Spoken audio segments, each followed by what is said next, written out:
তো আজ আমি তোমাদের সঙ্গে তোমাদের যে রায়মার্টিন প্রশ্নবিচিত্রা, সেই রায়মার্টিন প্রশ্নবিচিত্রার তোমাদের মডেল সেট 2 ভৌতবিজ্ঞান বিষয়ের ক্লাস করব।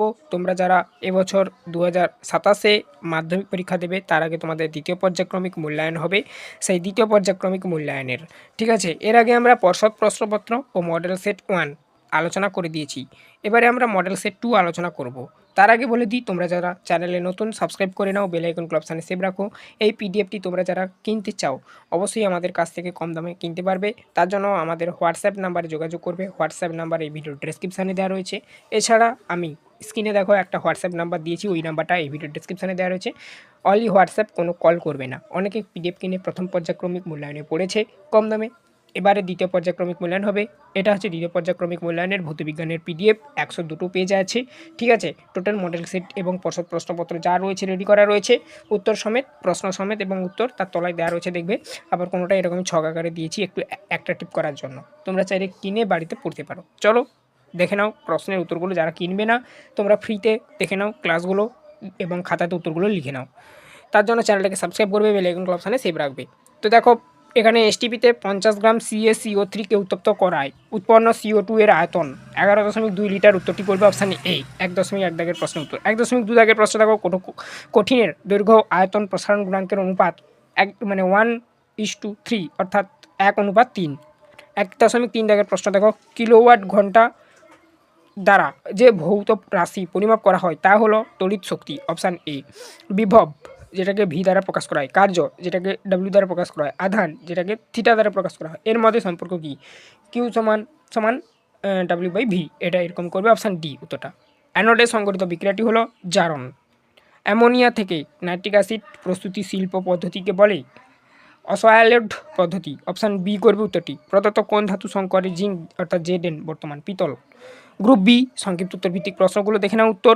আরেকটা কথা বলে দিই, সমস্ত প্রশ্নগুলোর উত্তর এরকমই প্রত্যেকটা সাবজেক্ট ওয়াইজ পিডিএফ তৈরি করা রয়েছে। তো অবশ্যই সমস্ত পিডিএফ পাবে কম দামে।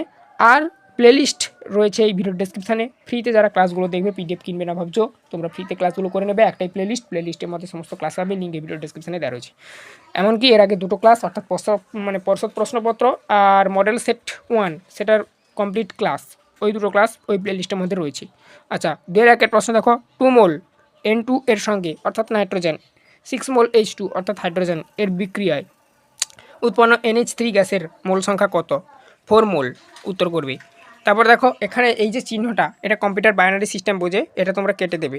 এখানে যেটা আছে আমি একটু ভেঙে বলে দিচ্ছি। দেখো, এখানে বেসিক্যালি রয়েছে তোমাদের E সমান MC2, এটা রয়েছে আর কি। তোমরা একটু দেখে নাও, 2-1 জায়গায় এরকম হয়তো টাইপিং মিস্টেক আছে।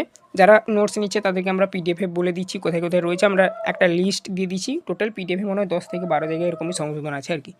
তো ছোটো ছোটো এরকমই সংশোধনগুলো, চিহ্নগুলো উঠতে মনে নেই, তো দেখে নাও। তো আমি বলে দিলাম এটা। তো উত্তর করবে যেটা, উত্তরটা অ্যালবার্ট আইনস্টাইন। গ্যাসীয় পদার্থের আয়তন প্রসারণ গুণাঙ্কের মান 1/273 ডিগ্রি সেলসিয়াস বা 0.00366 ডিগ্রি সেলসিয়াস। দুটি পরিবাহীর তাপ পরিবাহিতাঙ্কের অনুপাত 1:2 হলে তাপীয় রোধের অনুপাত কত হবে? 2:1, অর্থাৎ তাপীয় রোধ পরিবাহিতাঙ্কের রোধের ব্যস্তানুপাতিক সম্পর্ক আর কি, সেদিক দিয়ে ব্যস্তানুপাতিক।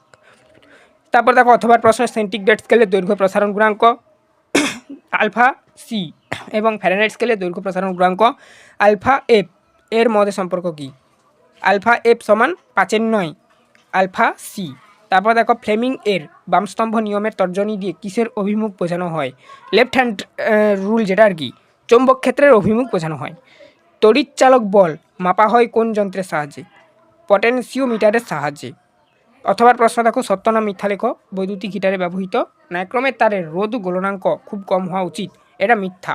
সিইউ এর তড়িৎদ্বার ব্যবহার করে CuSO4 জলীয় দ্রবণের তড়িৎ বিশ্লেষণে কোন আয়ন ক্যাথোডের দিকে ধাবিত হয়?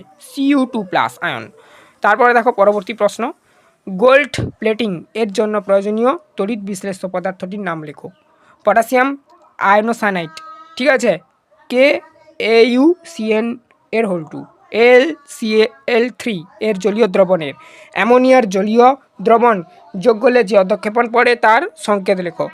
আচ্ছা, AlOH এর হোল3 অ্যামোনিয়াম হাইড্রোক্সাইড। রেড হেমাটাইট এর সংকেত কি? Fe2O3। এবারে দেখো গ্রুপ সি, ব্যাখ্যামূলক যে সমস্ত প্রশ্নগুলো তার উত্তরগুলো দেখে নাও। একটি বৈদ্যুতিক বাতির গায়ে লেখা 220 ভোল্ট থেকে 100 ওয়াটের অর্থ কী? এর অর্থ হলো বাতিটিকে 220 ভোল্ট বিভব প্রভেদযুক্ত লাইনে যুক্ত করলে সেটি সবথেকে বেশি উজ্জ্বলভাবে জ্বলবে এবং প্রতি সেকেন্ডে 100 জুল বৈদ্যুতিক শক্তি ব্যয় করবে। অথবা প্রশ্ন দেখো, ওহমের সূত্রটি বিবৃত করো। ওই সূত্র থেকে রোধের সংজ্ঞা দাও। তাপমাত্রা এবং অন্য ভৌত অবস্থা অপরিবর্তিত থাকলে কোনো পরিবাহীর মধ্য দিয়ে প্রবাহিত তড়িৎ মাত্রা ওই পরিবাহী প্রান্তের বিভব প্রভেদের সমানুপাতিক। বিভব প্রভেদ ভি, এখানে দেখো ওই চিহ্ন দুটো তুলে দেবে, ঠিক আছে, এই চিহ্ন দুটো ভি, এবং তড়িৎ প্রবাহ মাত্রা আই হলে রোধ হবে আর বাই ভি, মানে আর সমান ভি বাই 1। এর বিভব প্রভেদ ও তড়িৎ মাত্রা অনুপাতই হলো রোধ। পরীক্ষাগারে শর্তসহ নাইট্রোজেন গ্যাস প্রস্তুতির রাসায়নিক বিক্রিয়া লেখো। দেখো, অ্যামোনিয়াম ক্লোরাইড NH4Cl এবং সোডিয়াম ক্লোরাইড NaNO2 এর গাঢ় জলীয় মিশ্রণ 1:1 অনুপাতে মিশিয়ে উত্তপ্ত করলে নাইট্রোজেন গ্যাস উৎপন্ন হবে। বিক্রিয়া N4Cl প্লাস NaNO2 থেকে NaCl প্লাস N2 থেকে আপ অ্যারো দেখতে পাচ্ছ প্লাস 2H2O। অথবা প্রশ্ন দেখো, ABCOD শনাক্ত করো। এ আয়রন সালফাইড APS কালো রঙের কঠিন। বি হাইড্রোজেন সালফাইড H2S পচা ডিমের গন্ধযুক্ত gas. C ferrous oxide FeSO4। D lead sulphide PbS কালো অর্ধকেপন। তারপর দেখো পরবর্তী প্রশ্ন উত্তর। MsO4 M সমান ধাতু জলীয় দ্রাবকে তড়িৎ বিশ্লেষণ করলে ক্যাথোডে কী বিক্রিয়া ঘটে? বিক্রিয়াটি জারণ না বিজারণ? ক্যাথোড বিক্রিয়া M2 প্লাস 2E থেকে রাইট অ্যারো M এটা করবে। এটি একটি বিজারণ বিক্রিয়া, কারণ এখানে ধনাত্মক আয়রন ইলেকট্রন গ্রহণ করেছে। অথবা প্রশ্ন, ধাতু সক্রিয়তা শ্রেণীর বৈশিষ্ট্যগুলি লেখো। 1 নাম্বার, শ্রেণী উপরের দিকে থাকা ধাতুগুলি বেশি সক্রিয় এবং নিচের দিকে ধাতুগুলি কম সক্রিয়। 2 নাম্বার, উপরের ধাতুগুলি নিচের ধাতুগুলিকে তাদের লবণের দ্রবণ থেকে প্রতিস্থাপিত করতে পারে। 3 নাম্বার, হাইড্রোজেনের উপর থাকা ধাতুগুলি অ্যাসিড থেকে হাইড্রোজেন গ্যাস মুক্ত করতে পারে। গ্রুপ ডি দেখো, দীর্ঘ উত্তরধর্মী প্রশ্নগুলো অর্থাৎ রচনাধর্মী প্রশ্নগুলো তার উত্তর। 4-এর 1 প্রশ্ন, হাইড্রোজেন পারক্সাইডের বিয়োজন সংক্রান্ত অঙ্ক যেটা দিয়েছিল, প্রশ্নটা ছিল যে এই চ্যাপ্টার থেকে দিয়েছে আর কি, 6.8 গ্রাম H2O2 এর সম্পূর্ণ বিয়োজনে উৎপন্ন অক্সিজেন ভর এবং STPতে আয়তন কত? সমাধানটা দেখে নাও। এখানে বিক্রিয়া সমীকরণ সমান দেখানো হয়েছে সমেত আর কি। 2H2O2 থেকে right arrow 2H2O plus O2 up arrow. আণবিক ওজন H2O2 সমান 2 1 × 2 প্লাস 16 × 2 ইকুয়াল বা সমান 234 আর কি, 68 গ্রাম। তোমরা গণিতগুলো দেখে নেবে, গণিতগুলো মুখে এভাবে বলা সম্ভব নয়, ঠিক আছে, গণিত আর পড়ে বোঝানো সম্ভব নয়, তোমরা দেখে নেবে। আমরা কোনো ভিডিওতে গণিত এভাবে বলিনি। এবারে গণনা আয়তনটা দেখে নাও। STPতে 32 গ্রাম, O2 এর আয়তন 22.4 লিটার হবে আর কি। এবার তার ক্যালকুলেশানটা দেখে নাও।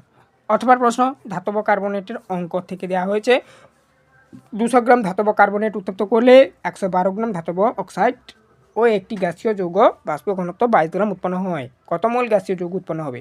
দেখে নাও ক্যালকুলেশানটা পয়েন্ট আকারে দেখানো হয়েছে। গ্যাসটির আণবিক ওজন হবে, এখানে দেখো একটা পয়েন্ট আকারে বুঝিয়েছি যে আণবিক ওজন হবে M সমান, মানে M হোল আর কি দেওয়া রয়েছে, তো সমান 2 × বাষ্প ঘনত্ব D হোল সমান 2 × 22 সমান 44 গ্রাম। গ্যাসটি হলো CO2।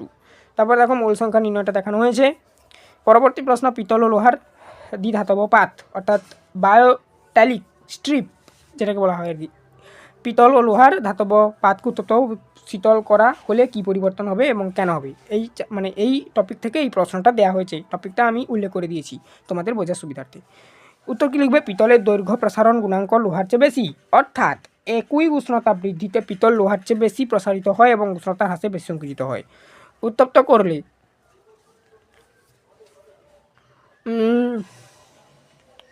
পাতটি বেঁকে যাবে এবং পিতল বাইরের দিকে উত্তল অর্থাৎ আর লোহার ভেতরের দিকে থাকবে, কারণ পিতল লোহার তুলনায় বেশি প্রসারিত হয়। শীতল করলে কী হবে? পাতটি উল্টো দিকে বেঁকে যাবে এবং লোহার বাইরের দিকে উত্তল আর পিতল ভিতরের দিকে থাকবে, কারণ পিতল লোহার তুলনায় বেশি সংকুচিত হয়। এবার চলতড়িৎ চ্যাপ্টার থেকে তোমাদের প্রশ্ন দেওয়া রয়েছে। একটি তারের মধ্য দিয়ে 1 অ্যাম্পিয়ার তড়িৎ প্রবাহ 30 মিনিট ধরে চালালে বা প্রবাহিত করলে আর কি, যদি 180 জুল তাপ শক্তি উৎপন্ন হয় তাহলে তারের প্রান্তীয় বিভব প্রভেদ কত? ক্যালকুলেশনটা দেখে নাও, এটার মুখে বলছি না যেহেতু এটা ম্যাথ, ঠিক আছে। অথবা প্রশ্ন, দুটি অজানা রোধকে শ্রেণী সমান্তরাল সমবায়ে যুক্ত করলে তুল্য রোধ হয় যথাক্রমে 12 ওহম ও 5/3 ওহম। রোধ দুটি সমান্তরাল মানে রোধ দুটির মান নির্ণয় করতে বলেছে, তো তোমরা ক্যালকুলেশনটা দেখে নাও।